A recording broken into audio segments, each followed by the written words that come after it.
Assalamualaikum. So today we are going to be presenting the Local Government Act 1976, Act 171. History of the Local Government Act 1976.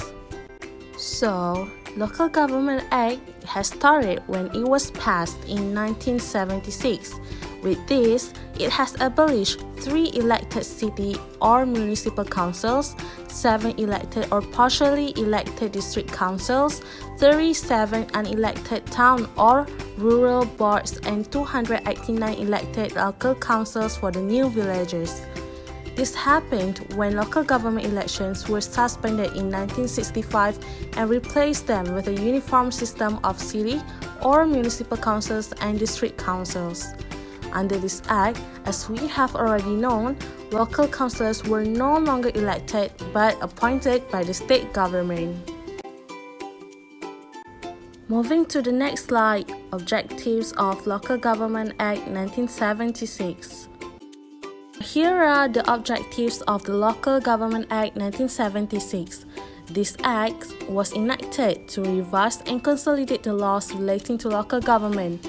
Not only that, it is solely only of ensuring uniformity of law and policy to make a law with respect to local government, as in accordance with the Article 76, Clause 4 of Federal Constitution. Structure. This is the structure of Local Government Act 1976, which it is consists of 16 parts and containing 166 sections and 2 schedules.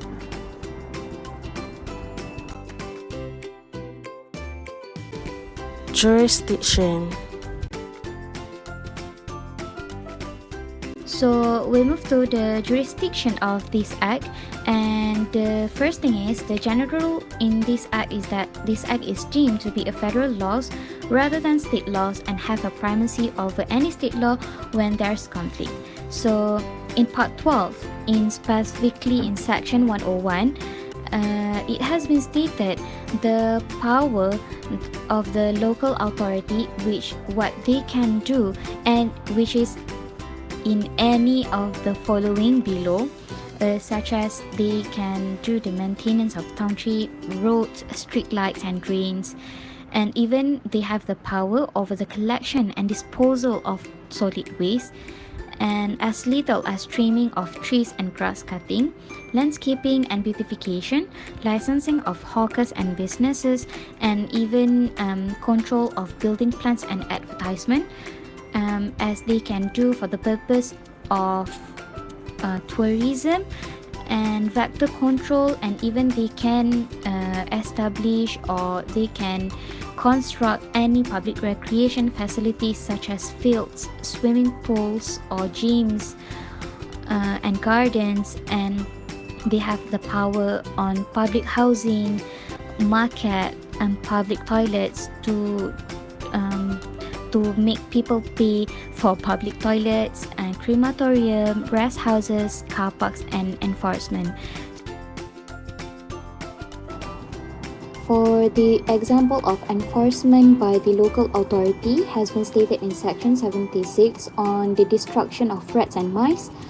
Whoever does not comply with the notice within 7 days, they can be liable of fine that not exceed of 1,000 ringgit and imprisonment of 6 months, or even they can charge up to 100 ringgit each day after the conviction when which work is not carried out, or even the local authority have the power to enter and take such measures to what necessary to be liable of the owner of the shop, for example. Next is penalty. In section 119 of this act has been stated that every person who acts against of the rule or bylaws or regulation that has been stated in this act shall be liable to a fine that not exceeding of 2,000 ringgit or to a term of imprisonment that not exceeding 1 year or both. This is by virtue of section 35 that no counsellor shall by himself or his partner or agent act in any professional capacity for against the local authority of which he is a counsellor.